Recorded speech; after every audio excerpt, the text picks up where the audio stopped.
I just picked up this new 40 horse Mariner from a guy off of Facebook Marketplace. Don't know much about it. The guy has no idea if it runs. Said he got it in a package with a boat, kind of a boat that wasn't in the best shape. Tore this off, and I'm assuming just used the boat with the trolling motor or something like that. Said he never really did any work on it. Never attempted to find out if it worked. The other guy said it used to run, apparently, but that's the usual story. It doesn't look in bad shape. I don't know anything about it. I don't know what year it is. I know it says 40 on it, so I'm assuming it's a 40 horsepower. It's oil injected. It's got a separate oil sending unit on it, which is in another spot, which I do have. First thing I noticed was it looks like it has the external hookups for the throttle and the shifter. The unit to the control console is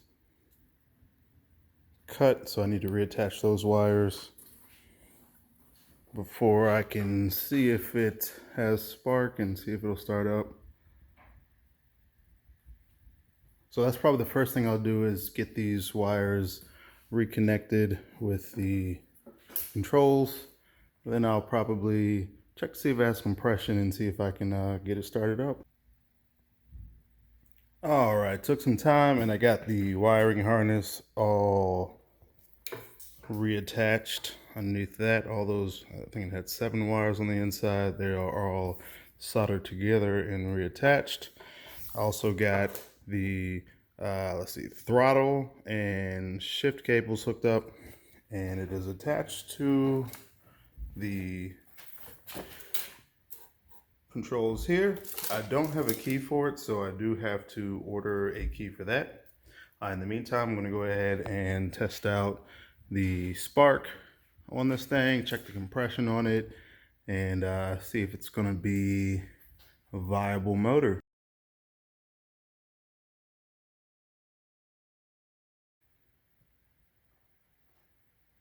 Okay, it's a day and some change later. Had to go to work. But I ordered a new key for this switch. In the meantime, I have it bypassed, so I've got the ignition bypass, and also I've got a switch for the starter also.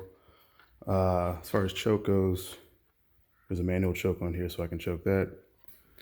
I did test the compression before going to sleep the other day, and it has even compression. I think it was 110 PSI on each cylinder. So I don't see that being an issue with running. I did also test the spark after I got that hooked up, and I do have spark. So I should be able to get it running.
Alright, so it looks like it wants to fire up, but obviously it won't stay running, so I think my next step is going to be to pull these carburetors apart and see if that helps.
Alright, I got both of the carburetors cleaned out and back together. The top carburetor, I think the bottom carburetor is the one that had the fuel just pouring constantly out of it while I was hitting the primer bulb. Ironically, both of the floats were stuck in the bottom of the bowl. There was just so much gunk in there. They were both stuck. And the top carburetor, all the jets were completely clogged. The bottom carburetor wasn't quite as, the jets weren't quite as bad. The bowl was still equally as bad. This is one of the worst carburetors I've ever seen, actually. So we got all that stuff cleaned out and all the jets cleaned out. I am going to do my best to reuse these gaskets because I have not ordered a new carburetor kit, and I won't if I don't have to. So we're going to throw this back on. Alright, we've got the carburetors cleaned up and put back on. All this is, linkages are free and loose again.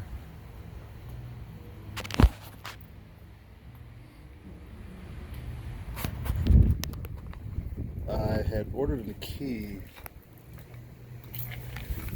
for this, but I actually had a spare ignition laying around that I didn't know about, so I just threw that on there.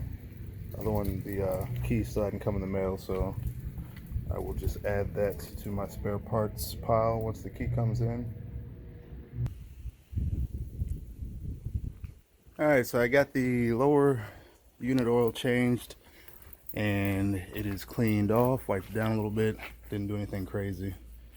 Sprayed it with the hose and used a little degreaser in some spots. So